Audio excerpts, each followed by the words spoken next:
Welcome again to another edition of Hockey on 216, proudly brought to you by Hyundai. Bridget, we've got quite an esteemed guest in studio with us this evening. It's really good to have you. Guy Elliot, coach of St. Albans, coach of the national men's under-21 team. We really appreciate you finding the time to cross the Yixka and come and chat to us here at the studio on Hockey on 216. Thanks, Calvin. Thanks, Bridget.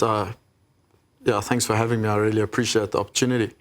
Look, it's really good, and it's not often we get really to talk to someone for this length of time. We've had it once or twice, and it's something we always say in the show. Often it feels like we try and get through too many things. So we're going to dig quite deep into lots of aspects of schools hockey, some of the pipeline hockey, a lot of what's going on in the under-21 program, national IPTs coming on next week. So it's going to be a show where we'll weave through sort of South African hockey, but largely on the school side. So, Guy, obviously, the hockey community knows you as the national men's under-21 coach, and boys hockey. A lot will be, come up against you in your role at St. Albans. But tell us a little bit about your hockey journey. It all started out Northern Natal, I believe. Yeah, small little town called Dundee in Northern Natal. Actually has quite a strong hockey culture. Yeah. My dad actually was the one who introduced me. He played hockey. There was a tournament there a long time ago called Mortimer Cup. Okay. There was probably other things going on more than hockey itself. But it was just a bunch of people who really enjoyed playing the game over the Easter weekend. And I grew up on the side of the field there. I just fell in love with the sport. So thanks to Dundee and Dundee Hockey Club, and more importantly, my father who took me along there. I believe he was a DHS old boy at sort of DHS in the time of Mike Bechet and people like that. Rat Elliot, they called him. Yes. The first time I heard my dad's nickname was actually from Besh himself. I think my dad kept that quiet from me. But he was at DHS with Besh as well. But he was actually a swimmer and he played rugby. He wasn't much of a hockey player. He was actually playing rugby in Dundee for a club called Central, I think. Yeah. And on the top fields was the hockey club, and he said he was tired of. He was a small guy, so he was tired of getting stood on in the ruck. And he looked over there and he saw that all the hockey guys were having fun and there were girls there. So he ambled up across there, and he sort of never left the hockey club. Actually, isn't Dundee, it hosts one of the oldest rugby tournaments in the country? I stand corrected. It was the oldest. Mortimer Cup was the oldest hockey tournament. Oh, then that's the one that I'm referring to. That's the one. Interesting. Because Dundee also produced some hockey tournaments with the Spa Hockey Regionals. Absolutely. So maybe that's, I think they echo off that Dundee, and I heard that was the oldest hockey tournament in the country, which is incredible. From what I can see, there's still a bit of talent coming out of that area. I know in that Merittzburg College under-14 side this year, there were a couple of boys that came from that part of the world. So it'd be interesting to watch more talent coming out of the northern KZN region. Yeah, I have a soft spot for Northern Natal, as we used to refer to it back in the day. But I know there is people that are really in love with the game. And there are people I know still, there's a couple of people in the area that still drive the game. Just purely for the love of the game. So it's fantastic. The current umpire manager, who was actually down the League Club Challenge, is going to IPT. Tanya, she's from Dundee, and she also is a big driver of that whole development space and everything, which is really exciting for the game. Really wonderful still that so much hockey's coming out of those areas. And from there, obviously, finishing up primary school, you ended up at the home of hockey, Merittzburg College. So obviously that's where sort of things got a little bit more serious. I have to tell you, I think he throws that in every single episode. We'll count eventually, but but a college boy, you'll understand. Yeah. Calvin, to be honest, I was on my way back from DHS because my father was adamant that I was going to follow in his footsteps and my grandfather's footsteps. And my mother, because college was closer to Dundee, said, please can we stop at Merittzburg College? We had a family friend there. My dad was having none of it. And eventually, as always, mom gets her way. We were walking down over Barnes and they just laid Pape's AstroTurf. And I don't know so if that would have been 1996, 97. No, I think it was, I was walking across there, it would have been 98. Okay, 98, that's right, 98. And I was walking across, I don't know if Besh will remember this, but actually my dad ran into Besh and they sparked up a conversation. And my dad said that I was passionate about hockey.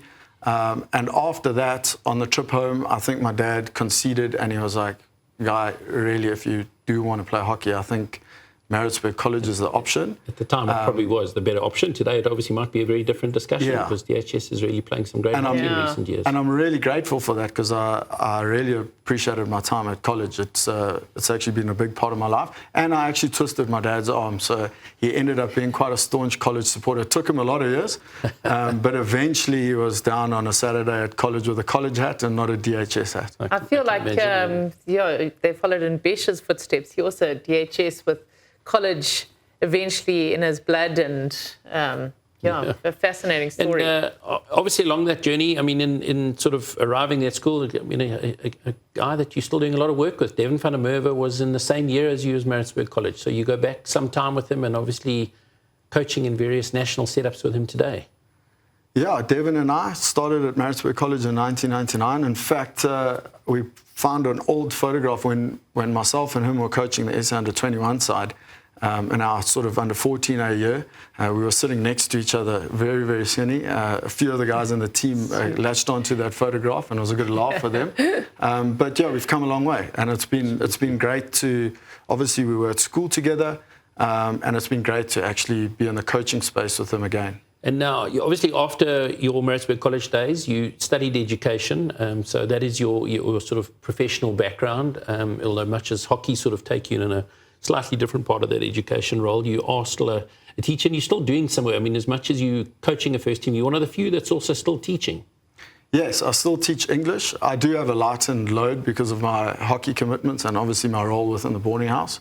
But yeah, I'm still in the classroom, and I think I was having a conversation with a colleague of mine the other day, Robin Jones, who many people also know.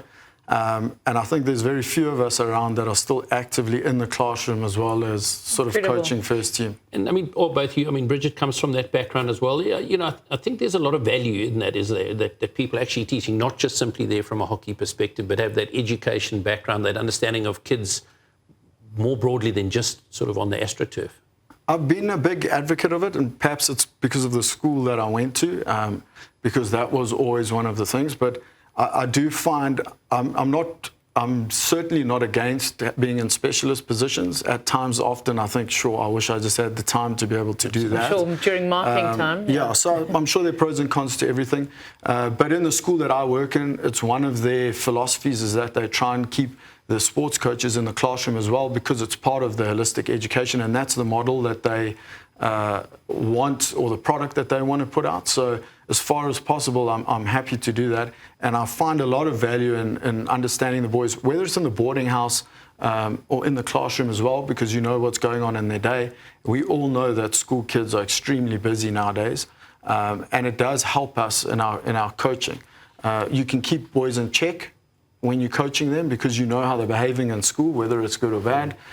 You also understand their schedules. So as much as a lot of people say I'm probably not that good at compromising my time, I still maybe understand a boy's, if he's under a lot of pressure. Yeah. And we can try and manage and help the boy in that regard. So, you know, from that perspective, I think it's brilliant. And you can possibly get more out of the pupil regardless, you know, that you've created that extra relationship. I always found that that's such a big thing in pupils that are maybe going through a bit of hard time. You're there not only in the classroom space, but outside of the classroom. So they've got that mutual understanding and relationship with you as the educator ready, which is really fascinating, I find, in the whole holistic educational space. I think what's also nice is the boys get to see you in a different light.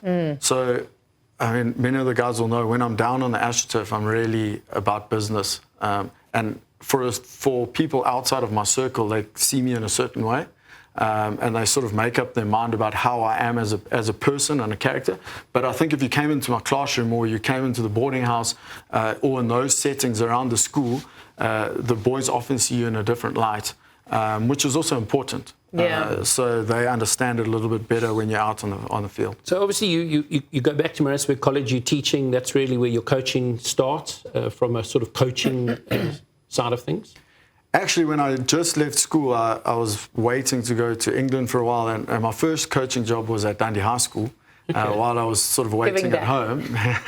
And I coached the first team there. Probably shouldn't have, probably too young and a little bit too inexperienced, but actually that's where I first fell in love with coaching. I just realized how much I loved the game. And I knew wherever I went in my pathway, when I went to university eventually, that coaching was going to be a large part of that. So did you coach already at university when you were studying? Not a lot. I coached sort of the lower teams at the university to make a little bit of money and, be part of the Tux Hockey Club. But really started taking it seriously when I started working at Merittzburg College. And obviously that led to perhaps one of the more difficult things that's happened to any hockey coach in South Africa. 2013 comes along, Mike Bechet leaves and goes to Jeppe, and you step into the shoes of South Africa's most successful hockey coach and South Africa's most successful hockey program. That must have been quite a challenge to take on, Guy. Yeah, I think challenge is an understatement. It was, I always equate it to, it's like the person who had to follow Sir Alex Ferguson in sort of a school sense, because he's basically the institution of Merittzburg College, and he built everything up. And obviously it was quite sudden, which was difficult for the players to take, and I was thrust into that. And I know that Besh asked me in his office, he said that I need to be able to take that on, and I took that on. It was really, really difficult. But at the same time, when I look back, it's probably the most important part of my coaching journey, because all of the stuff that I had to deal with, if I look back now, I think I was a little bit too young and immature to take on such a big role at the time. But as with my personality, we'll just jump in and we'll learn how to swim, and we got through it. And I actually learned a lot of lessons there that have probably stood me in good stead in my coaching career, and I can often go back to that and learn a couple of those things. There's a lot of resilience that came out of there, and it also teaches you a lot about yourself when you're under pressure and the mistakes you make, and perhaps the way that you coached.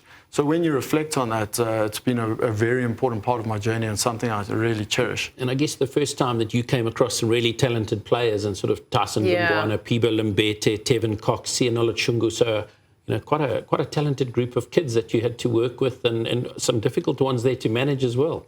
Yeah, it was a tough time because all of those guys were actually quite young in the first team at the time. And obviously they were very loyal to Besh. And as school kids, they really didn't understand all the dynamics. And I was sort of, I pretty much think I was seen as an imposter in that space, even though I was trying to help. And again, I was young and a little bit inexperienced.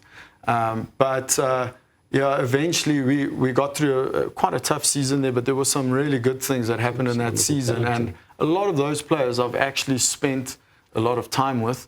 A guy like Pibo, I remember I coached Pibo Limbete at under 16B at Merittzburg College, at under 16A at Merittzburg College. I coached him at the first team in Merittzburg College. He came to Tux because a lot of those players came and played for me at Tux. So I coached him at university and at provincial level, and now as I'm part of the national side, our journey is crossing again. So I think it's that pipeline that we'd really love to explore a bit more as we go on the show. But we need to take a break, and we'll be back afterwards talking to Guy Elliot, the national men's under 21 coach, a little bit more around the pipeline and the sort of goings on in the background of that pipeline in South African hockey.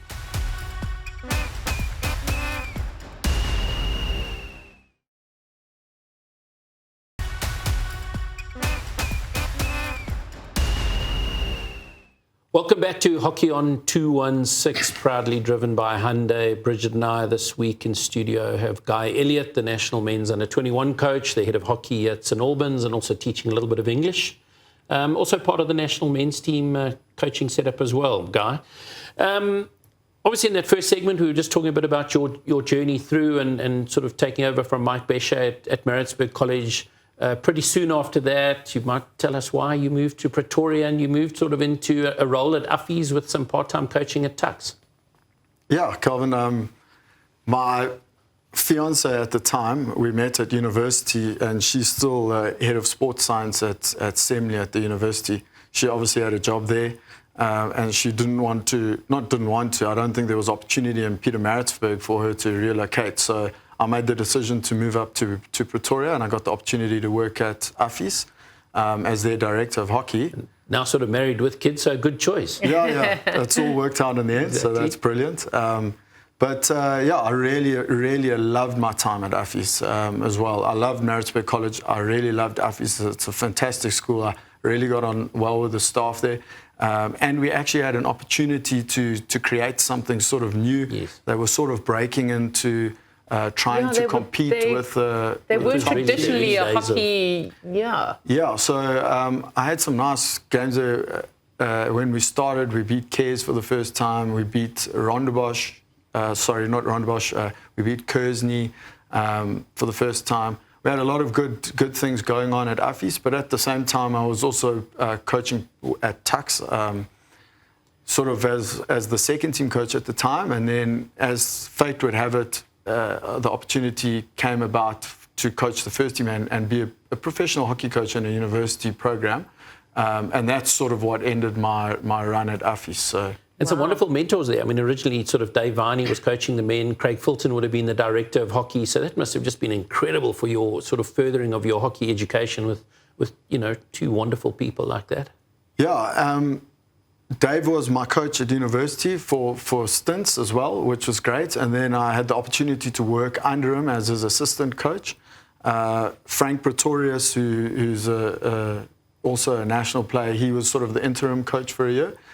Before I took over that program full time. So it was great to be able to work with those guys and obviously be part. Craig was only there for a little bit when I first started before he left and went to Ireland.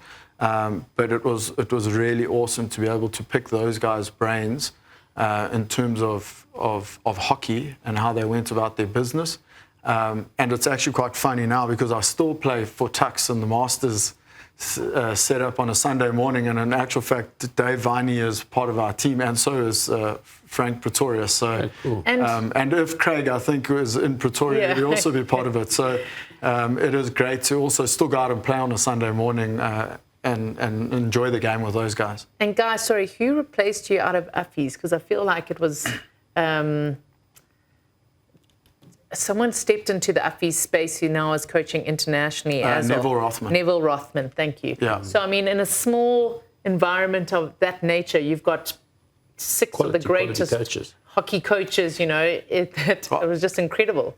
Yeah, it has been incredible. And I've obviously became friends with Neville when he moved up to Pretoria. So there's also another person that I really enjoy having conversations with, learning more and about. obviously a very similar role to you now. He's coaching the Irish under-21s. Yes. Neville's actually the assistant coach with the Irish men's team, and it was Ashland. I'm not sure if Freddie's still there, but he was with the under-21 side, and I see he's now has an opportunity to go coach in Holland as well. Incredible. Okay, yeah, look, we continue to export some wonderful hockey coaching talent, don't we? So, Guy, maybe, for a lot of our audience, I think we've got some people who've sort of been through the system that are obviously watching the show, but we get a lot of people, especially those with younger kids and various stuff. Maybe just talk us through the sort of pipeline. I mean, obviously, we've got this incredible schools hockey system going on in this country, but just the pipeline of tournaments and through the age groups and sort of how you see that and also how they work together right up to the under-21 and then into that national level. Yeah, Kelvin, I think I can't talk so much. I've been out of the loop in terms of a prep school competition for quite some time, so I think maybe you could elaborate on that. But certainly from a high school perspective, there's a lot of regional events that take place, and then you play what we deem as an interprovincial tournament for your province.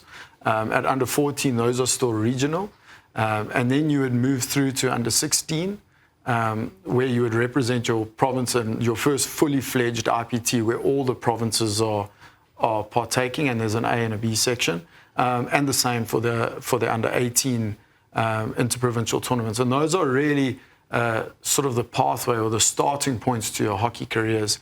All the greatest players have played through, of South Africa's greatest players have played through those systems, and I still think the school system is really fantastic, and those IPTs are always a wonderful time of the year. It's almost, for the schoolboys, it's almost a cherry on top at the end of the season to be able to be selected and then go and showcase your skills against the best in the country. And they actually have now implemented, talking about that pipeline even further, under 13 and under 14 nationals. So it's elevated the profile. Under 12s is sort of regionals. Yeah. And under 13's been interprovincial for quite some time. Under 14 actually had the first year, this year was an interprovincial tournament, an IPT tournament Yes. and not a regional tournament for But the I very mean, first time this year. Absolutely. That it wasn't regional. So I should know that. My apologies, because I was having a conversation with a couple of boys in my house who played for Northerns against those provinces. Yeah. But it's just incredible when you look at that talent, that our talent's getting this opportunity from very early on to the best to play against the best, to see what good looks like, because that's so important, isn't it? Yeah. You don't sound convinced. No, it is important. It's always that's how you improve. The best have to play the best, and we have to do it more consistently, so that's where you can really showcase whether you're exceptional or not.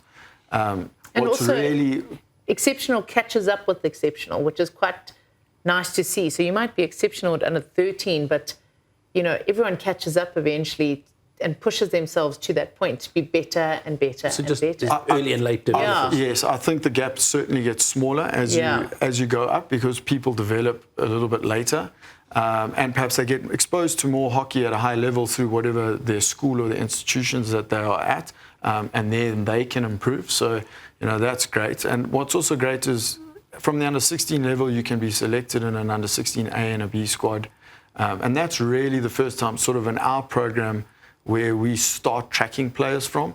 And then you obviously have the under 18 A and B, and there's an under 17 side that gets the opportunity to travel to Malaysia as well. And we were speaking about it off air. Whilst there's different selection panels, the convener of selectors for the national under 18 boys, he is also the convener of selectors for the under 21 team, I've been with the under 21 side for 4 years now. And he's been that convener and in previous cycles, and he's now also the convener for the men's team. So great consistency, what we're trying to do is we're just trying to draw some consistency and process through that whole system. And from probably, call it before COVID, we've had obviously identified players from under 16 level, and we have a database of those players.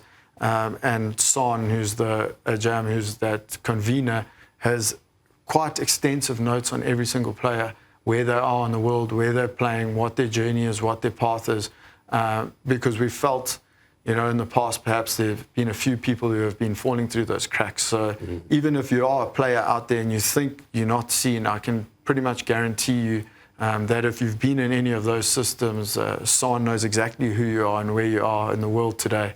And what you're doing. That's incredible. It certainly adds a lot of value. And we were talking to Sharma and Naidu just how also broadly they've sort of made the coaching team. So there's a lot of coaches involved in under 18, under 16, bigger selection panel, just to have sort of more input in that process from as much of, I guess, the brains trust of South African hockey as we can get. And I think also, sorry to interrupt, I think it's such a subjective decision, that selecting process, that the more information you have per player, and the more consistency over the years allows for that selection to be really thorough. And I think that that's so challenging in our environment that we sit in South African hockey, that it's really great to have all that information, all that data to utilize to select correctly. Yeah, I mean, having been part of those selection panels, it's really a tough job. It is. Selection's always very, very emotive and subjective, as you say. And there's a lot of things that go into it. So, and I've always felt that if you've got the right people around the table with the right vision for that, and they know what they're doing is right in the bigger picture, and again, you have people from different various backgrounds and regions, so that you eliminate what they would call sort of an unconscious bias, which everyone in sport around the world always talks about. If you get that right, I don't think you'll ever get selection 100% right, but you will try as much as possible for it to be 100%, and you'll get it right more than you get it wrong. If you're doing those things and putting those measures in place. And I mean, obviously, one of the good things around that under 16 is they don't actually affect as much team, but they put actually quite a big training squad. I think in the end it's 36 or 38 players now will go and train together. Yes, I mean, this year they are going to be playing Zimbabwe, but I mean, you didn't get to see them at that next level, which is really valuable, isn't it? Yeah, and they sort of cross-pollinate a little bit as well, because some of the top under 16s will go get an opportunity to play in that under 17 side that travels to Malaysia. And then 17s and under 18s. So, and there's guys that are under 17 that are good enough to make the under 18A side that also get that opportunity. And in the past, actually, what we've done, we had a series between the SA under 18A side and the South African under 21 side at IPT in Bloemfontein, which was fantastic. Obviously, it's time spent together, but more importantly, the under 21, me as the coach, gets to spend time with those players, see those players when they're younger, and the two groups get to be closer together. At some stage they start to merge. And obviously the coaching staff, even though we're playing against each other, we all know each other. It's a great opportunity to share, get on the same page. And hopefully in the future we can sort of drag that thread through to the national team as well. I was about to say, I think that's so important. Yeah, absolutely. I mean, Guy, we get that sort of bit. It feels like in South African hockey, we get a lot of it right up to that under 18 age group. The real difficulty for me seems to come that next year, and we'll have a whole host of really talented kids this year who leave our school system with all these wonderful festivals, events, an incredible pipeline, move into the sort of under 21 senior hockey, some really limited opportunities. I mean, the university game is not what it was in this country, let's be honest. We just have to look at IP or the USA Nationals. It's really become a Tuks versus Marties and the sort of rest. What is your... I mean, it might be difficult for you, but it's not ideal. It's not ideal. Obviously, we want as many people playing as possible, so we have to find a way to be able to get this massive talent that we have. They can't just be channeled into a certain amount of universities. Even just the university system itself aside is too small. I mean, let's give credit where credit is due to Tuks and Marties. I think I think they're running fantastic programs, and I'm not taking anything away from the likes of a Wits or a Potch, who are also putting in a lot of effort. But it's actually still... the reality is it's the onus on those other universities, if they want to go to Marties and Tuks as a level, to be able to put in the required work to do that. But I still think that that's not enough for South African hockey, and I still think we've got to somehow strengthen our club systems, at least to give those people who are... Because not everyone's going to go to university. Not everyone's cut out for university as it is. Absolutely. And they also need a pathway to be able to continue playing the game. And I think... the club game is where we can do that, and I think I have a lot of thoughts about that, about creating more opportunities for school kids to start playing club hockey a lot earlier, because that's how they get a buy-in to the club. Yeah, absolutely.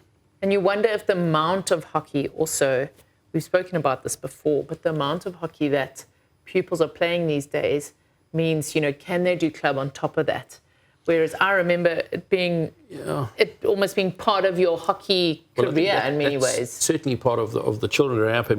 One of the things that you were saying is those children that leave a school system now, which is almost a professional environment in terms of the way it's managed, if they move into a club system, suddenly they're only practicing twice a week. Whereas those kids who are going to university, maybe at a Tuks and a Marties, are almost again on almost a semi-professional pathway. So those kids are almost getting left behind a bit, those ones that are not getting that opportunity. And that's, I guess, where we've got to try and even things up or find more opportunity for them. Yeah, and I think there are ways to be able to do that. I know when I was at Tuks, I can say that's probably one of the most professional environments I've been able to work in terms of resources, players, ability to see players, integrating with sports science and sort of at the top edge. Which is the great benefits universities have, isn't it? All of that sort of Yes, and sport. I think a lot of South Africans learn their game at that level. And we just have to create more opportunity for that to happen.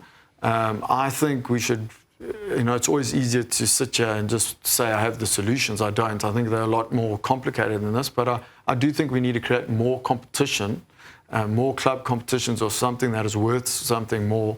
And almost once we create the competition, the rest will follow. The clubs will then follow. So a bit something similar to obviously what's happened in Durban this past weekend with the Elite Club Challenge. We just, unfortunately, it's a one-off thing. We just don't get enough of it. Yeah, and even in that, I mean, it started as a very sort of selective-based. Now they've got a great qualifying system into it, which is great because you're seeing the level of hockey in the club system brilliant. You know, you're getting Central versus Western Province as a final. You've got some of your under-21s that played in both teams.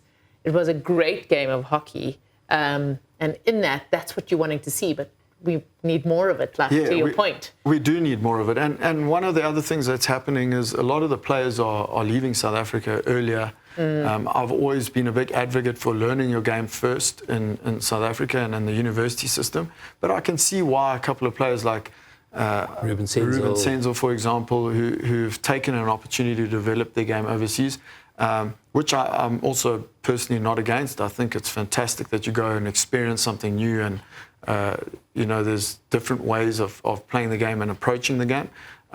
But we certainly lose a lot of our talent from the school system afterwards. And I think we need to get to a point where we stop pointing fingers at organizations and this and that, and it's all of our collective problem to try and just better that. Whether you're in a club space, whether you're in a university space, whether you're in an administrative space where you can create competition, I think if we just shift our mindset a little bit like that, I think you can make quite big strides quite quickly, and the rest will follow. And there's so many Astros out there, so many things, so many facilities available to have that. I mean, a new Astro out this week, Bridget, and to Michelle Jabert and the team at Bresh House. It's wonderful to see that they finally laid Astro. It's something that the whole Bresh House community has been working on for some time, since Sport Astro, I believe. So that's been opened this week, and that is one of the things. Aren't we just so lucky with the quality of Astro turfs and just how many we have, and mostly lucky to the schools and the universities really that are providing them. But Guy, maybe just changing tack, or Bridget sort of mentioned it earlier, and it's one of the things that I've been really noticing is the strength of Western Province and Boland hockey, especially in the boys. What is it that's going on down there? There seems to be across the board, there seems to be quite a big gap. Is it club hockey? They play a lot of indoor. Their prep season's a lot longer. Is it a combination of all these things? What do you think? Yeah, I think it's going to be a combination of all those things. I think there's a strong hockey culture in the Western Cape as it is. And I do think that their prep schools probably do spend a lot more time taking the game more seriously than perhaps in other parts of the country. I could be stand corrected, but it's definitely the case in Northern Gauteng that they don't take it as seriously as perhaps the Western Cape. And I also think whether it's right or wrong, I think a lot of their players choose hockey and they make hockey their main sport. Whereas a lot of the models at other schools, you'll find a lot of guys, they spend a lot of time, whether they're playing cricket or water polo or another sport coupled onto it, which does make a difference because it allows you to prepare. And if you prepare and you prepare for longer, you're obviously going to put out a better performance. And then lastly, I do know there's a strong culture where a lot of the schoolboys are playing club hockey. And I still think that's a very important part of the child's development, because you're not playing in your age group, you're playing with maybe men, perhaps you're playing in a third side.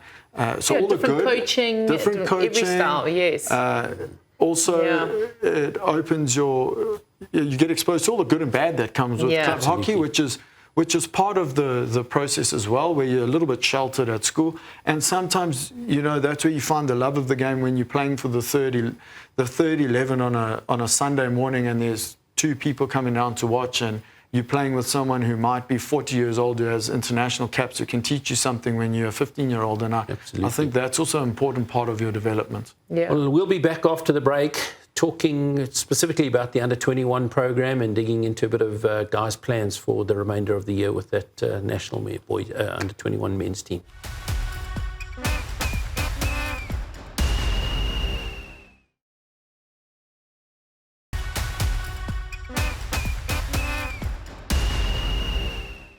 Welcome back to Hockey on 216, proudly driven by Hyundai, as we talk to Guy Elliot, the national men's Under-21 coach, and we're going to dive specifically, I think, into that Under-21 program. It's a big year for Under-21 hockey, boys and girls, but the boys end up in December with the World Cup in India, Guy. Yeah, looking forward to it. last World Cup was in Malaysia. It was a fantastic experience. Got really, really close. There's some nice close results. So I'm looking to take the team to the next level. And we've got a nice, exciting team, very talented guys. So who's in your pool? It's I do know. Okay. It's Ireland, Canada, and Germany again. Oh, that's so you got some nice opportunity against sort of Ireland and Canada. Yes, it's an expanded competition, so obviously it's still very difficult to progress to the next phase. But certainly without disrespecting any of the opponents, because they're all great and they've prepared well, I think we've landed ourselves in a good position. You're not in the pool of death, shall we? Yeah. No, we're not. As opposed to the girls. The As girls opposed are, to, yeah. But I say this, and in the last competition we had Egypt, France, and Germany, and our eyes lit up, and we thought, hang on, we could upset France here and make it through. And it turned out that France played Germany in the final, and both finalists came from our pool, and we lost to both of them by 1 goal each. Oh, wow. Okay. And that's sort of the margins of international sport. Yeah. So, especially at under 21, because you're not always sure exactly what the sort of strength, like you said, the French team surprised everyone at that last World Cup, didn't they? Yeah, they certainly surprised everyone, and I felt that we were good enough to beat them.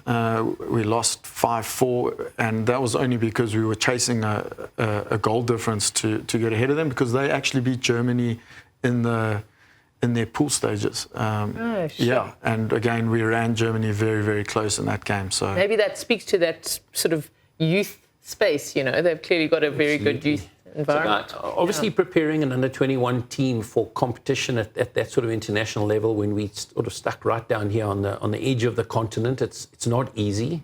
How do you go about that? It is very, very difficult. Not so much from a geographical perspective, but more from a financial perspective. We can go and play wherever we would like. Everyone's willing to have us and happy to have us, but at the end of the day, it costs money for us to be able to go there. What I was really lucky with in the last campaign is we played at a tournament called the Sultan of Johor tournament in Malaysia, which ultimately they pay for you, you get yourself there, and that's playing against Australia, Great Britain, Malaysia. We played India. We got a nice win over India in one of those competitions. And that was really our opportunity to play international teams and realize that we're not actually that far off. You almost have to play them for the guys to be able to realize that. So unfortunately, that hasn't materialized in this last campaign, but we have guys with international experience in terms of playing for the national senior men. We also have guys who are playing more of their trade overseas. So that gap is really lessened a little bit. And hopefully we have an opportunity coming up in the next couple of months to go to China to work, to prepare for the World Cup. And then obviously we'll head there a little bit earlier to play a couple of those people in like Spain and some warm-up games to be able to try and prepare as much as possible within the framework that we have to operate. It's so important, because one of the things we've always seen from South African teams is that almost like that first game syndrome, where the team's just not ready. Hasn't perhaps prepared, hasn't had that opportunity to get together. That you've just come back from a national men's event, drawing 4 with Wales, which really we shouldn't be doing at that level, and then we get better in the tournament, and we're almost playing our best hockey when it's too late. So that sort of prep is so important. Yeah, it's time together. Really time together.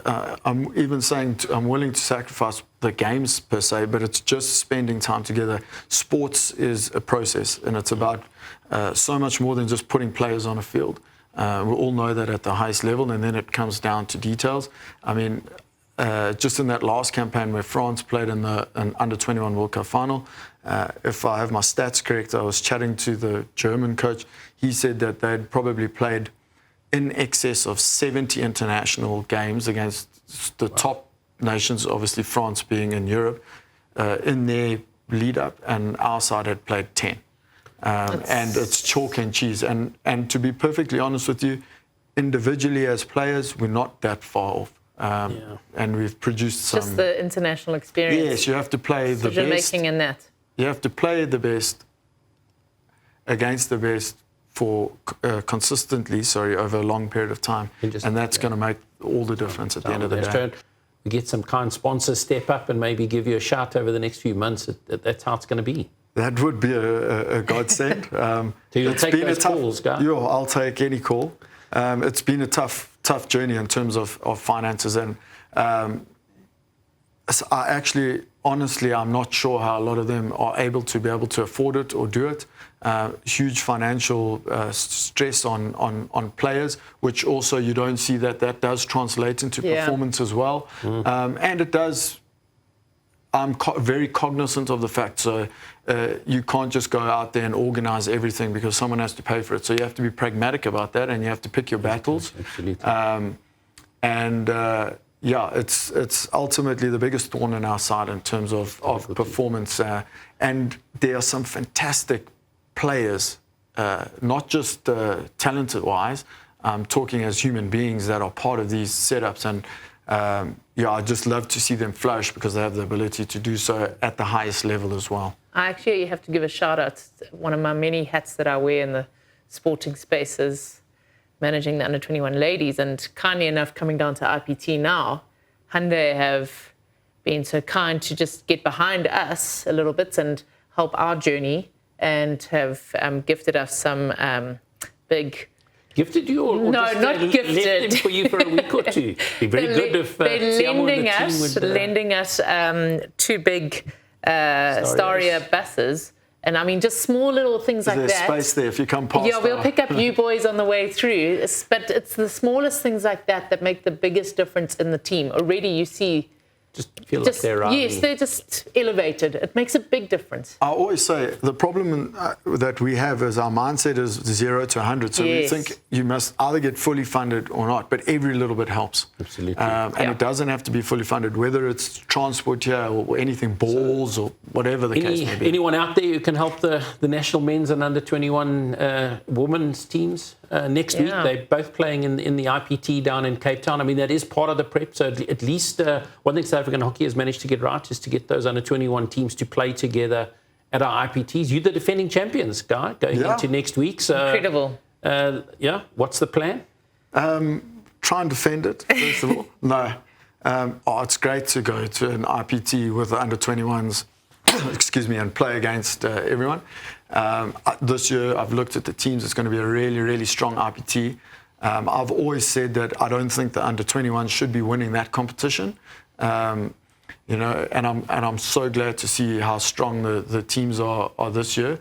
And it's always good because that serves us much better to play against people who are much better than you in terms of our preparation and leading into a World Cup. But having said that, in the last IPT, I thought our guys were exceptional. They were fantastic. They were. I mean, my first year we finished 3rd, then we finished 2nd, and then we finished 1st. So it's been a great progression in terms of that. And it just goes to show the talent in the country. And I'm hoping that we do justice to that again. So you've seen the other teams. Anyone you think you're likely to come up against in the final? You're going to put your... Calvin, I don't jinx it like that. No, take one game at a time. Okay. Never think. I always tell the guys we play one game at a time. But Western Province are looking really strong. They are. They've got some... It is a home tournament for them as well. So we're looking forward to another wonderful week of interprovincial hockey in South Africa. So we'll be back after the break just talking a bit more about what's coming next week. In schools hockey largely, and a little bit of what guys got to look forward to before the end of the year.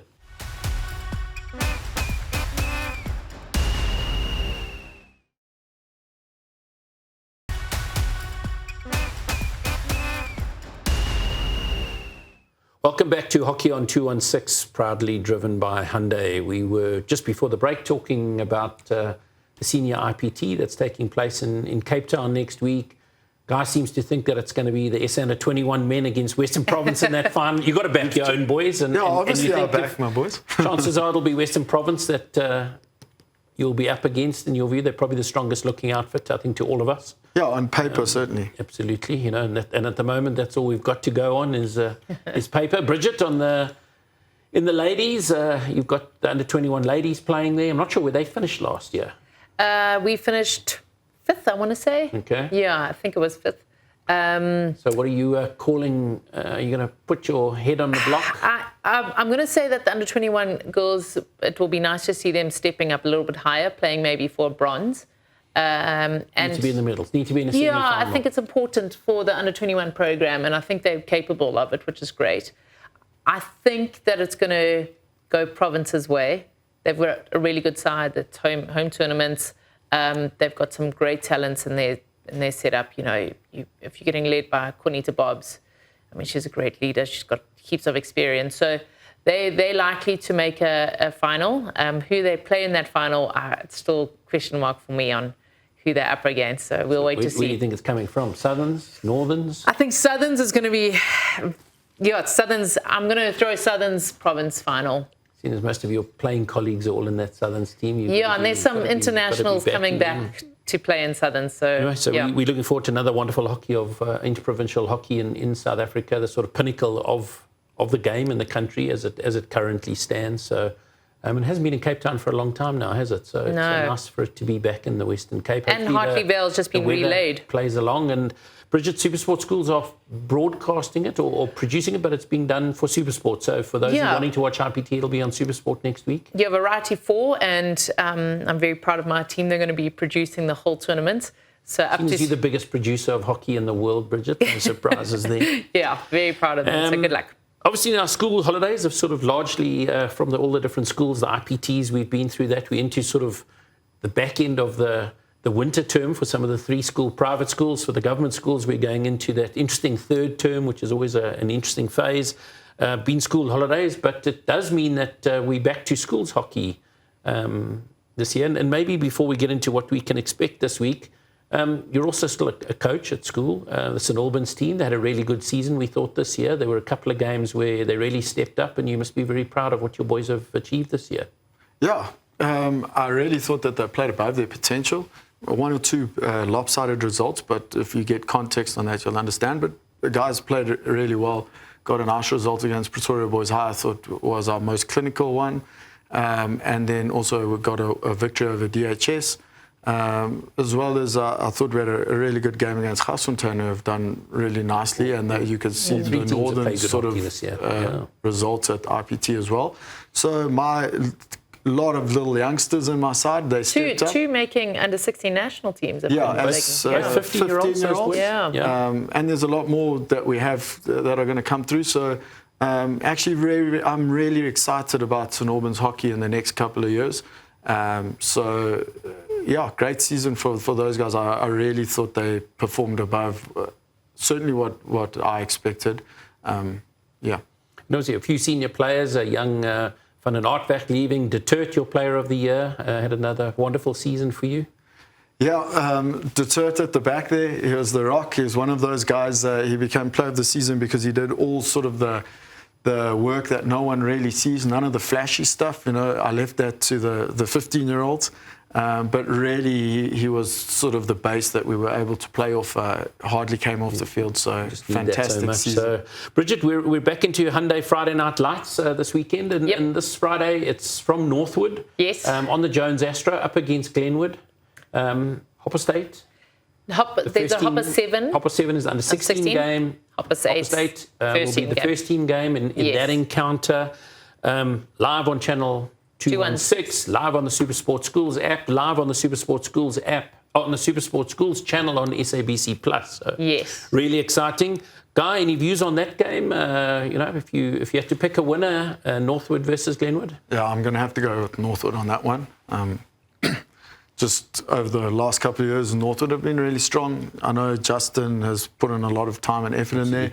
I just think they're going to have a little bit too much for Glenwood on this occasion. Really good young players. Luke Boyle, who obviously we've been watching out of that under 16 tournament. So it'll be interesting to see how they go. I think if we're all voting on that game, I think we're all with you. A win for Northwood. Yeah, likely. Definitely. Yeah, so that's what's expected there. Another interesting fixture this coming weekend, the 2 schools that you've spent some time at as a coach. Merittzburg College are travelling up to Uffies. Always just a wonderful tour, isn't it, for 2 just wonderful South African schools to come play rugby, hockey against each other in these circumstances. Yeah, I'm sad I'm going to miss it because I'm going down to Cape Town. But, I think both schools really appreciate having taught on both sides. Both schools really love this fixture. Good camaraderie between the staff and the boys. Always a wonderful fixture. Even I even took part in it as a school kid. So Yeah. Just incredible. And if you've got a pick, so maybe let's start. I mean, there's under 14 Mike Bechet, who you did some work with back at Merittzburg College under 14s. They've had a wonderful season, probably looking to be the favourites at the under 14 level. That under 16 age group, though, Uffies have had a really good side all year, and that's going to be an interesting encounter. Yeah, that's probably the one I think Uffies might stand a really good chance in.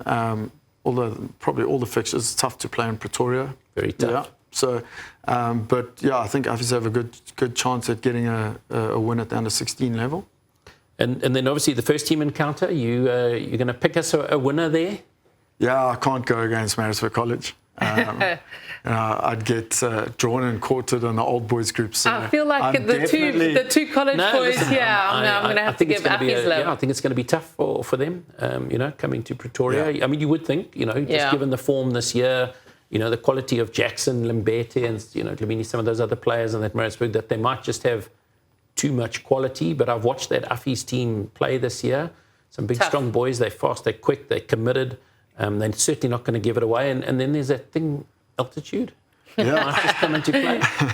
Yeah, it does play a big role. I remember as a schoolboy coming up to Pretoria to play Uffies or Pretoria Boys High, sort of mouth starts to dry there in the last couple of minutes. Maybe it was also from a long train ride, but yeah, it certainly is tough to play in Pretoria. And I know the Uffies guys they'll never back down as well.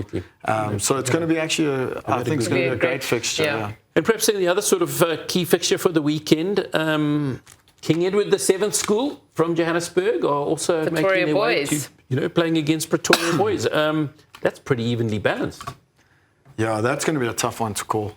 Yeah, that really could go anyone's way. Yeah, I think that's going to be really tight. The Pretoria boys have a fantastic goalkeeper as well. It's always tough to come against a side with a really quality goalkeeper. Great season, isn't he? And I think it's also a really good case side. So that's also a wonderful fixture. I think that's going to be a nice one to watch. And both teams getting some great national call-ups. So, I mean, there's confidence amongst both sides there. I mean, for those who can't get there, all of that, the Merittzburg College Uffies, the KZN Pretoria boys will all be available on the SuperSport Schools app. I guess from a girls' hockey perspective, it is the start of Howell Pullen this weekend. Also will be available on the app, and we'll be really looking forward to the finals the following week. So we're back at a lot of exciting schools. One to throw in there matches. It's just Spa Hockey Challenge also happening this weekend, all on the app. So that's also catch all that action as well. Yeah. So, we're back at it in the schools hockey. We're done with interprovincials. We're done with school holidays. We're back at it, and we're really looking forward to this last sort of 5 weeks, taking us to the end of August of the season. We'll be back next week with another episode of Hockey on 216, proudly driven by Hyundai. It's been a great privilege to have you, Guy Elliot, joining us on this evening show. We really appreciate your time. Yeah, thank you for having me. It's been a fantastic evening. I really do appreciate it. Good night, and we'll see you next week.